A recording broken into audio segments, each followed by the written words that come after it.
বুঝতাম না। মেম্বার তোমার লগে খারাপ কিছু করছে নাকি?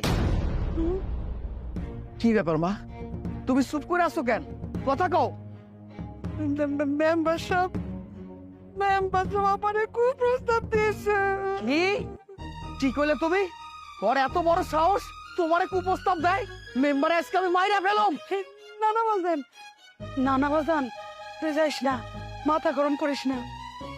আমরা গরিব মানুষ, এরা বড় লোক, হ্যাঁ লোকে আমরা পারুম না। ঠিক আছে মা, তুমি যেহেতু আমার এত করে কইছো, আমি মেম্বারে কোনো কিছু কমো না। কিন্তু মা, তোমার আমি একটা কথা কই, আমি এত কষ্ট করে এই সংসারটা চালাচ্ছি, আমি কি তোমার একটাবারের জন্য বলছিলাম যে মা এই সংসারটা চালাইতে আমার অনেক কষ্ট হইতেছে, আমার টাকার দরকার, আমার সাহায্যের দরকার? আমি তো কোনোদিন তোমারে কই নাই।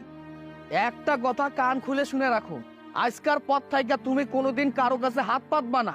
আমি যদি না খেয়ে থাকি, আমি যদি মইরাও যাই, তুমি এই কথাটা মনে রাখবা, ঠিক আছে?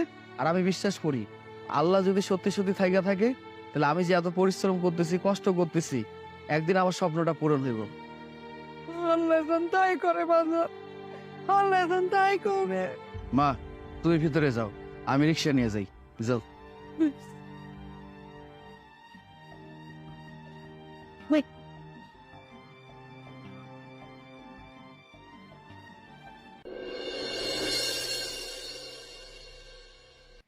কি রে, আর কতক্ষণ ওয়েট করবো আমরা?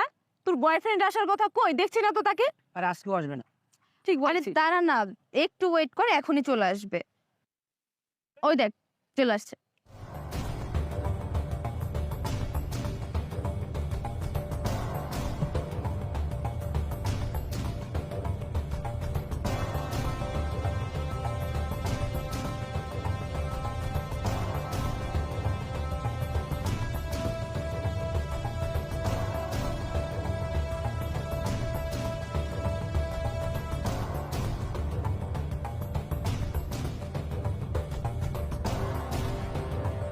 কি এই গরিব ছোট লোক রিক্সাওয়ালাটা তোর বয়ফ্রেন্ড?